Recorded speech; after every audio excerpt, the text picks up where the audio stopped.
Then you try to find the little details that kind of bring you from that level of where you want to sound like a professional. You know what I'm saying? And one of the things I'm really picky about is intonation and bending, because many years ago I was playing a gig at this club and this guy came up to me. He was a famous record producer, I won't say his name, and he said to me, he said, "Kid, you know, you're a pretty good guitar player. I think you got some potential. You might go somewhere." He said, "But your bends are way out of tune." And I was like, "My bends are out of tune?" You know, because I was just kind of learning, I was just kind of developing my technique, and he said my bends were in tune, so every time I would bend, I guess I was going like, you know, I was going over, missing the notes, and so I went home and I started really listening to my bending and my intonation and trying to find out what was the problem with my bends.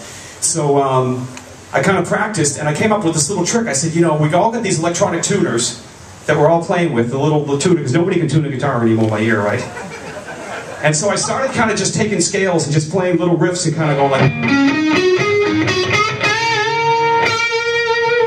And then what I would do is I would bend a note and I would hold the note, and then I would look at the tuner with the needle and see where it was. But I wouldn't look at it till after I hit the note and I thought it was in tune. So I started going like...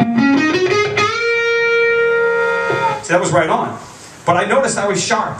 I kept going sharp all the time. So I would play a little scale and I'd go...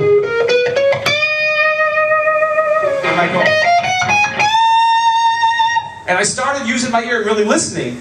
But what you want to do is take your tuner and practice that. Just take a little scale, maybe E minor, just kind of jam around. Find where the note is, okay? Really good technique, but don't get yourself all paranoid about it, all right? You want to kind of practice it for a while till you get in tune with where your notes are hitting, all right? But you want to hit with conviction, okay? You don't want to be, don't pussyfoot around. You want to kind of... You know, if you're going for that E note, just go for it. Don't be afraid, because you want to get that confidence in your ear to be in tune, all right? Now, there's a couple things to think about. If you're coming up to the note, like blues, if you're a little flat, right, you can get to the note. You just got to go... All right? Now, if you go too high, then you got to turn into a Jimmy Page. All right, at that point, just keep going, man. All right? That's like in the old days when Jimmy was reaching for the beer.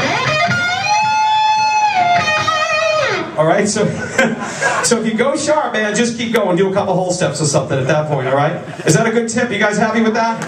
All right, man. We're here to give. We're here to give back.